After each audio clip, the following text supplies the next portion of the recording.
کہ انہی کے گھر مقیم تھے، یہاں پر رکے اور انصاروں کے گھروں میں، انصاری جتنے بھی تھے ان کے گھروں میں جا جا کر دین کی دعوت دیا کرتے تھے، اسلام کے بارے میں بتایا کرتے تھے، اور سب لوگ دھیرے دھیرے اسلام قبول کرنے لگے۔ اب صرف جو چیز باقی رہ گئی تھی وہ تھی صرف بنو امیہ ابن زید اور ختمہ اور وائل کے مکانات باقی رہ گئے تھے، اور مشہور شاعر قیس ابن اسلط انہی کا آدمی تھا، اور یہ لوگوں کو اسی بات سے روکتا تھا۔ اس شاعر نے انہیں جنگ خندق یعنی کہ 5 ہجری تک اسلام سے روک رکھا تھا، ان قبیلے والوں کو شاعر نے روک رکھا تھا۔ بہرحال بعد میں یہ لوگ بھی اسلام قبول کر لیتے ہیں۔ پھر اب آیا 13واں سال، نبوت کا 13واں سال آیا، پھر موسم حج آیا، اور یہ آنے سے پہلے حضرت مصعب ابن عمیر کامیابی کی بشارتیں لے کر نبی علیہ الصلوۃ والسلام کی خدمت میں مکہ تشریف لائے، اور آپ کو قبائلی یثرب کے حالات اور ان کی جنگی جو بھی دفاعیں ہیں، صلاحیتیں ہیں، سب کچھ آ کر نبی علیہ الصلوۃ والسلام کو یہ بیان کرنے لگے۔ کمپلیٹ 1 ایئر، 1 سال حضرت مصعب جو ہیں مکہ چھوڑ کر مدینہ گئے، مدینہ میں جا کر مبلغ بنے، یعنی کہ دین کو یہ تعلیم دیتے رہے، لوگوں کو دین پہنچاتے رہے۔ اگین ریپیٹ کر رہے ہوں، تبلیغ سن کر پھر کنفیوز مت ہونا کہ یہ وہ تبلیغ ہے جو میں یا آپ جانتے ہیں۔ تبلیغ کا مطلب ہے پہنچانا، بلغ یبلغ سے بنا ہے پہنچانا، جس کے پاس جو چیز نہیں ہوتی اس تک اس چیز کو پہنچانے کو تبلیغ کہتے ہیں۔ تو مصعب رضی اللہ تعالیٰ عنہ نے مدینہ کے لوگوں کو وہ چیز پہنچائی جو ان کے پاس نہیں تھی، اور کامیاب ہو کر یہ مکہ مکرمہ واپس لوٹے۔ اب نبوت کا 13واں سال تھا، پھر سے موسم حج آیا، اور پھر سے لوگ حج کا فریضہ ادا کرنے کے لیے مکہ آنے لگے۔ تو اس بار مدینہ سے 70 سے زیادہ لوگ تشریف لے کر آئے، 70 سے زیادہ لوگ تشریف لے کر، دیکھو پہلے صرف 6 لوگ آئے تھے، پھر ان 6 لوگوں نے جا کر 6 لوگوں کو دعوت دی، مطلب کچھ لوگوں کو دعوت دی، 6 لوگ اور ایکسٹرا 12 لوگ مسلمان ہوئے اور آ کر انہوں نے بیعت کی۔ پھر اب 13ویں سال یہاں پر کتنے لوگ آئے؟ 5 گنا زیادہ، 70 لوگ آ گئے، اور 70 لوگ مسلمان بن کے آئے، اور نبی علیہ الصلوۃ والسلام کے انتظار میں تھے کہ کب آپ لوگوں کی ملاقات نبی علیہ الصلوۃ والسلام سے ہوئی۔ یہ قوم اپنی مشرک حاجیوں میں شامل ہو کر آئے تھے، کہ اپنے قوم کے مشرک حاجیوں میں شامل ہو کر آئے تھے، اور ابھی یثرب ہی میں یا مکہ کے راستے میں تھے کہ آپس میں ایک دوسرے سے پوچھنے لگے کہ ہم کب تک رسول اللہ صلی اللہ علیہ وسلم کو یوں ہی مکہ کے پہاڑوں میں چکر کاٹتے ہوئے، ٹھوکریں کھاتے ہوئے، خوف زدہ کیے ہوئے چھوڑتے رہیں گے، کیوں نہ ہم ان کو اپنے ساتھ ہی لے کر جائیں۔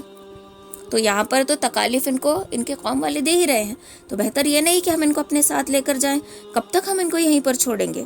پھر جب یہ مسلمان مکہ پہنچ گئے تو در پردہ نبی علیہ الصلوۃ والسلام کے ساتھ سلسلہ اور رابطہ شروع کیا، اور آخر کار اس بات پر اتفاق ہو گیا کہ دونوں فریق ایام تشریق کے درمیان دن 12 ذی الحج کو مینا میں جمرہ اولا یعنی جمرہ عقابہ کے پاس جو گھاٹی ہے اس میں جمع ہوں گے، اور اجتماعی رات کے تاریخے میں بالکل خفیہ طریقے پر ان کو یہ لوگ جمع ہوں گے، مطلب کسی کو بولنا نہیں ہے، کسی سے یہ چیز ڈسکس نہیں کرنے، سیکریٹلی وہاں پر جمع ہونا ہے، ایک دم چھپتے چھپاتے۔